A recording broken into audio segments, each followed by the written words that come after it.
The Clash of Civilizations and the Remaking of World Order by Samuel Phillips Huntington.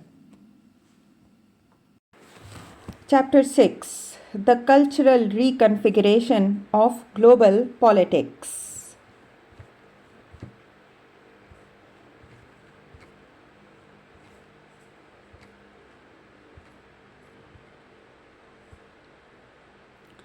Torn countries, the failure of civilization shifting. For a torn country successfully to redefine its civilizational identity, at least three requirements must be met. First, the political and economic elite of the country has to be generally supportive of and enthusiastic about this move. Second, the public has to be at least willing to acquiesce in the redefinition of identity. Third, the dominant elements in the host civilization, in most cases the West, have to be willing to embrace the convert.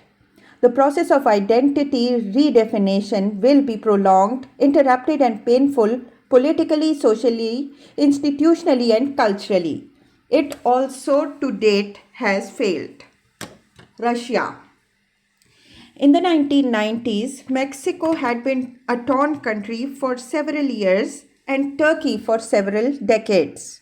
Russia, in contrast, has been a torn country for several centuries, and unlike Mexico or Republican Turkey, it is also the core state of a major civilization. If Turkey or Mexico successfully redefined themselves as members of Western civilization, the effect on Islamic or Latin American civilization would be minor or moderate. If Russia became Western, Orthodox civilization ceases to exist. The collapse of the Soviet Union rekindled among Russians debate on the central issue of Russia and the West. Russia's relations with Western civilization have evolved through four phases.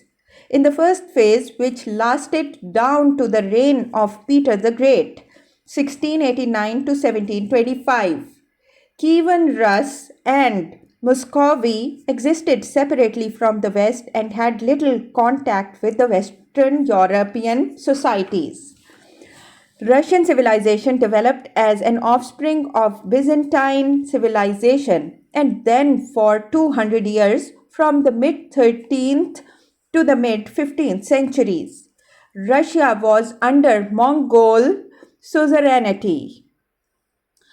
Russia also had no or little exposure to the defining historical phenomena of Western civilization: Roman Catholicism, feudalism, and Renaissance, the Reformation, overseas expansion, and colonization, the Enlightenment, and the emergence of the nation state. 7 of the 8 previously identified distinctive features of Western civilization: religion, languages, separation of church and state, rule of law, social pluralism, representative bodies, individualism, were almost totally absent from Russian experience.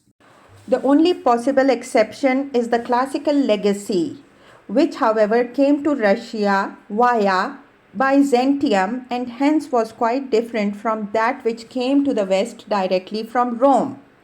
Russian civilization was a product of its indigenous roots in Kievan Rus and Muscovy, substantial Byzantine impact, and prolonged Mongol rule. These influences shaped a society and a culture which had little resemblance to those developed in Western Europe under the influence of very different forces.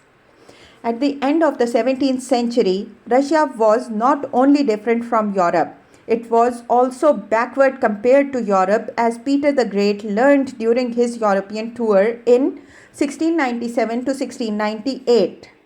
He became determined both to modernize and to westernize his country. To make his people look European, the first thing Peter did on returning to Moscow was to shave the beards of his nobles and to ban their long gowns and conical hats. Although Peter did not abolish the Cyrillic alphabet, he did reform and simplify it and introduce Western words and phrases. He gave top priority, however, to the development and modernization of Russia's military forces, creating a navy, introducing conscription, building defense industries, establishing technical schools, sending people to the West to study and importing from the West the latest knowledge concerning weapons, ships, and shipbuilding, navigation, bureaucratic administration, and other subjects essential to military effectiveness. To provide for these innovations, he drastically reformed and expanded the tax system and also, towards the end of his reign, reorganized the structure of government. Determined to make Russia not only a European power but also a power in Europe, he abandoned Moscow, created a new capital at St. Petersburg, and launched the Great Northern War against Sweden in order to establish Russia as the predominant force in the Baltic and to create a presence in Europe. In attempting to make his country modern and Western, however, Peter also reinforced Russia's Asiatic characteristics by perfecting despotism and elimination of any potential source of social or political pluralism. Russian nobility had never been powerful. Peter reduced them still further, expanding the service nobility and establishing a table of ranks based on merit, not birth or social position. Noblemen, like peasants, were conscripted into the service of the state, forming the cringing aristocracy that later infuriated Castine. The autonomy of the serfs was further restricted as they were bound more firmly to both their land and their master. The Orthodox Church, which had always been under broad state control, was reorganized and placed under a synod directly appointed by the Tsar. The Tsar was also given power to appoint his successor without reference to the prevailing practices of inheritance. With these changes, Peter initiated and exemplified the close connection in Russia between modernization and westernization on the one hand and despotism on the other. Following this Peterine model, Lenin, Stalin, and to a lesser degree Catherine II and Alexander II also tried in varying ways to modernize and westernize Russia and strengthen autocratic power. At least until the 1980s, the democratizers in Russia were usually westernizers, but the westernizers were not democratizers. The lesson of Russian history is that the centralization of power is the prerequisite to social and economic reform. In the late 1980s, associates of Gorbachev lamented their failure to appreciate this fact in decrying the obstacles which glasnost had created for economic liberalization. Peter was more successful making Russia part of Europe than making Europe part of Russia. In contrast to the Ottoman Empire, the Russian Empire came to be accepted as a major and legitimate participant in the European international system. At home, Peter's reforms brought some changes, but his society remained hybrid, apart from a small elite. Asiatic and Byzantine ways, institutions, and beliefs predominated in Russian society and were perceived to do so by both Europeans and Russians. Scratch a Russian, the master observed, and you wound a Tatar.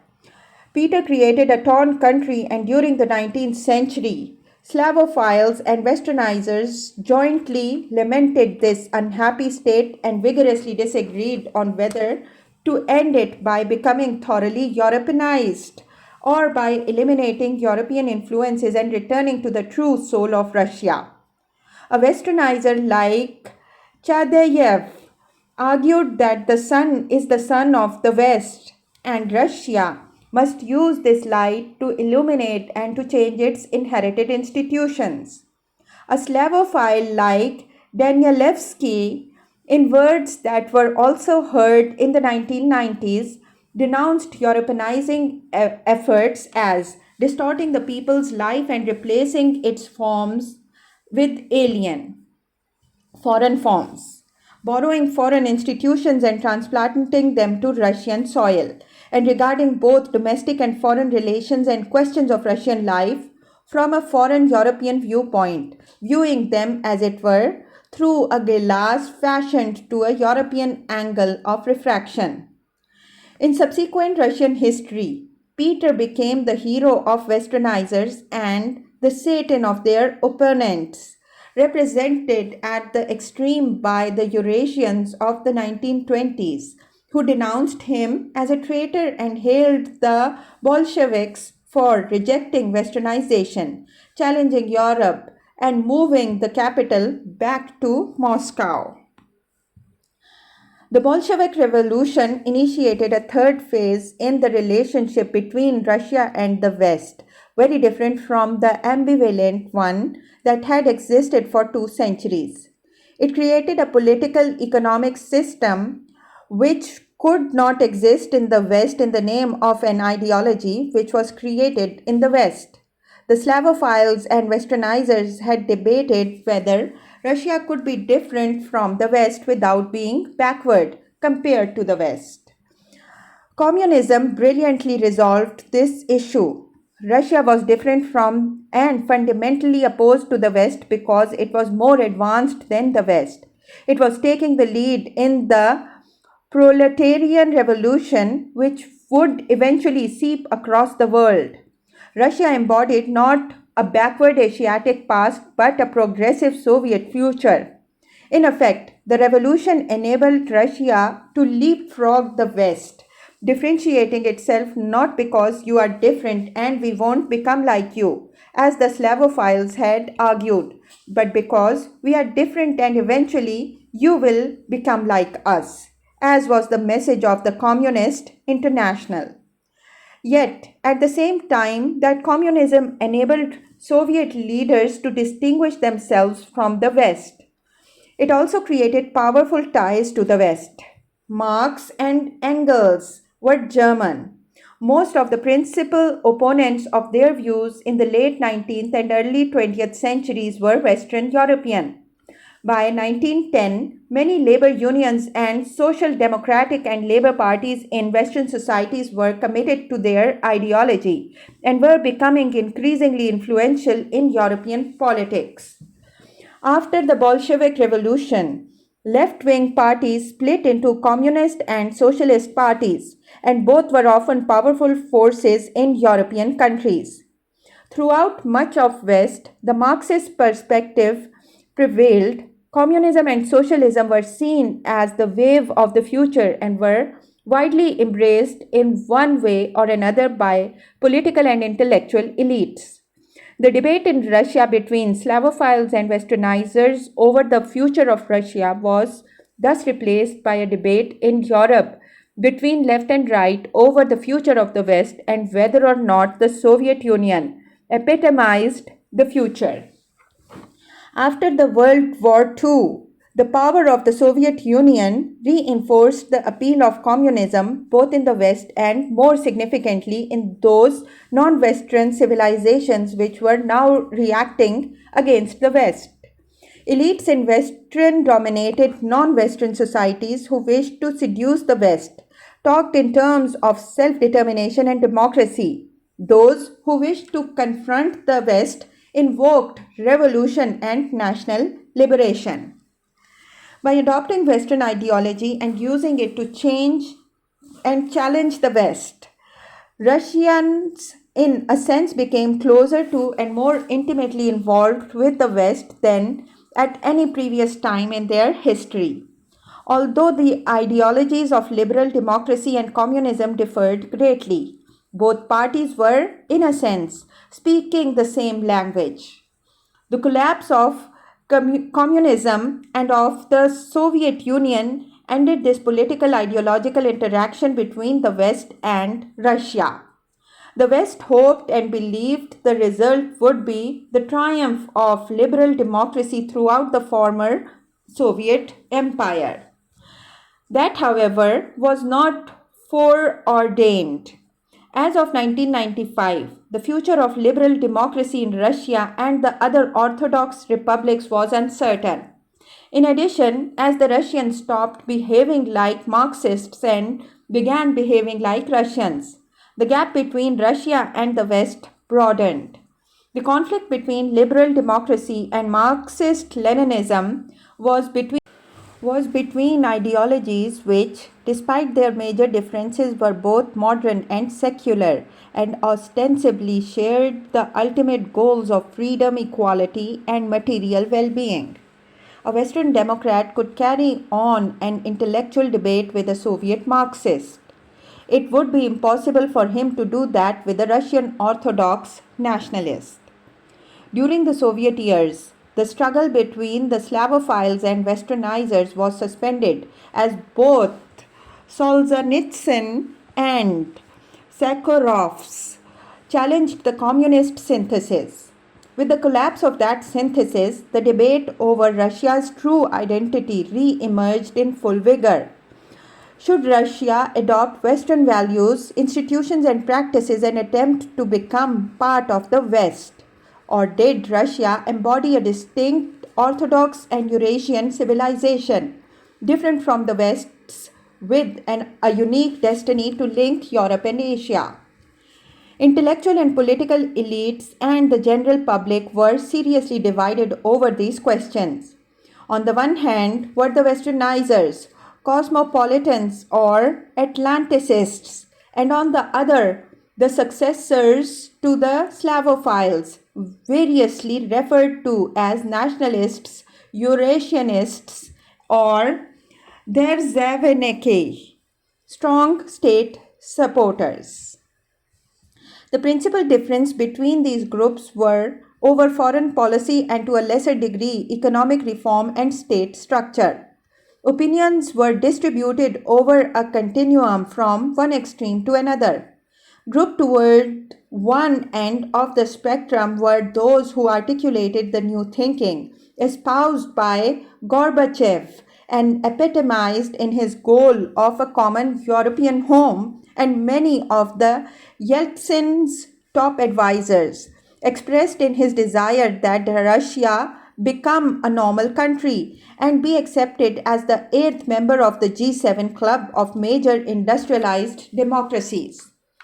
The more moderate nationalists, such as Sergei Stankiewicz, argued that Russia should reject the Atlanticist course and should give priority to the protection of Russians in other countries, emphasize its Turkic and Muslim connections, and promote an appreciable redistribution of our resources, our options, our ties, and our interests in favor of Asia or the eastern direction.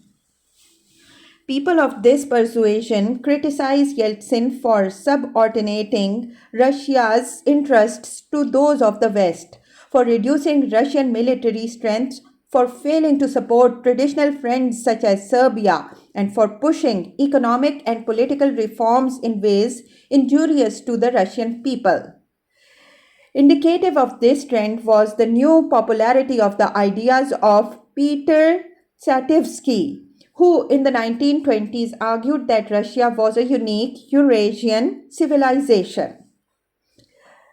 The more extreme nationalists were divided between Russian nationalists such as Solzhenitsyn, who advocated a Russia including all Russians plus closely linked Slavic Orthodox Belarusians and Ukrainians, but no one else, and the imperial nationalists such as Vladimir Zhirinovsky, who wanted to recreate the Soviet Empire and Russian military strength. People in the latter group at times were anti-Semitic as well as anti-Western and wanted to reorient Russian foreign policy to the East and South, either dominating the Muslim South or cooperating with Muslim states and China against the West. The nationalists also backed more extensive support for the Serbs in their war with the Muslims. The differences between cosmopolitans and nationalists were reflected institutionally in the outlooks of the foreign ministry and the military.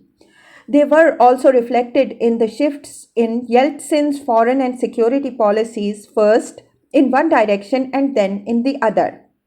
The Russian public was as divided as the Russian elites.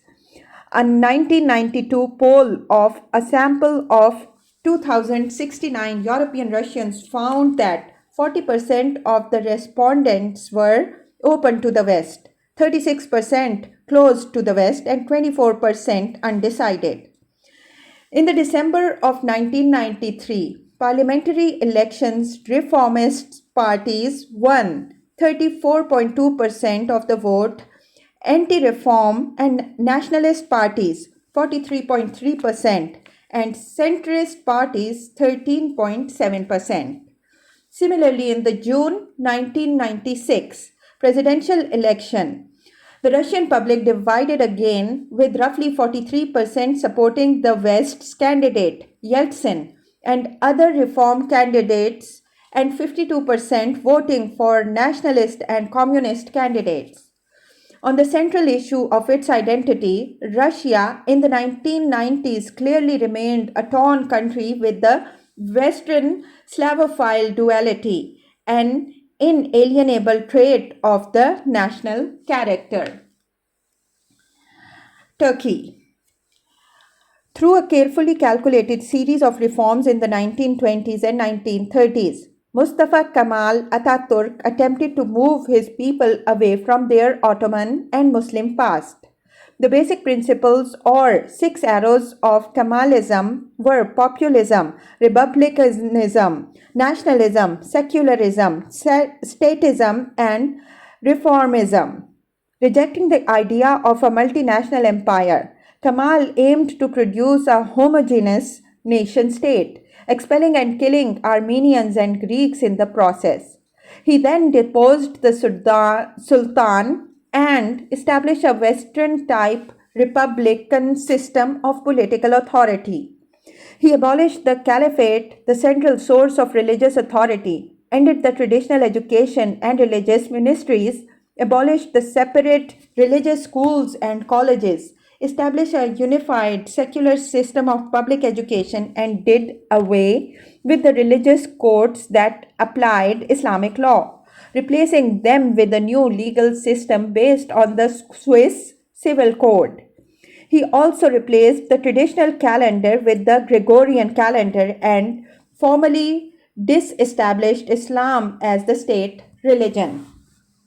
Emulating Peter the Great, he prohibited use of the fez because it was a symbol of religious traditionalism, encouraged people to wear hats, and decreed that Turkish would be written in Roman rather than Arabic script. This latter reform was of fundamental importance.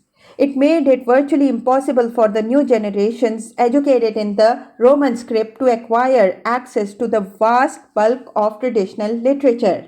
It encouraged the learning of European languages, and it greatly eased the problem of increasing literacy. Having redefined the national, political, religious, and cultural identity of the Turkish people, Kemal, in the 1930s, vigorously attempted to promote Turkish economic development. Westernization went hand in hand with and was to be the means of modernization. Turkey remained neutral during the West's civil war between 1939 and 1945. Following that war, however, it quickly moved to identify itself further with the West. Explicitly following Western models, it shifted from one-party rule to a competitive party system.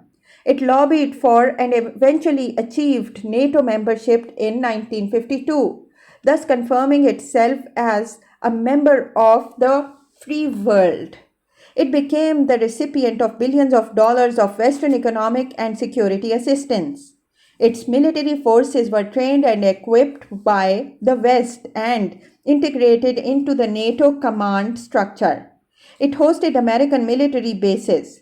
Turkey came to be viewed by the West as its eastern bulwark of containment, preventing the expansion of the Soviet Union towards the Mediterranean, the Middle East, and the Persian Gulf.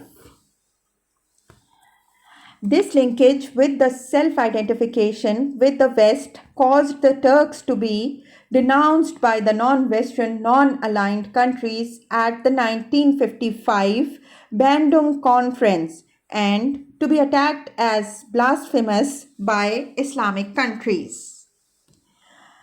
After the Cold War, the Turkish elite remained overwhelmingly supportive of Turkey being Western and European. Sustained NATO membership is for them indispensable because it provides an intimate organizational tie with the West and is necessary to balance Greeks. Turkey's involvement with the West, embodied in its NATO membership, was, however, a product of the Cold War. Its end removes the principal reason for that involvement and leads to a weakening and redefinition of that connection. Turkey is no longer useful to the West as a bulwark against the major threat from the North, but rather, as in the Gulf War, a possible partner in dealing with lesser threats from the South. In that war, Turkey provided crucial help to the anti-Saddam Hussein coalition by shutting down the pipeline across its territory through which Iraqi oil reached the Mediterranean and by permitting American planes to operate against Iraq from bases in Turkey.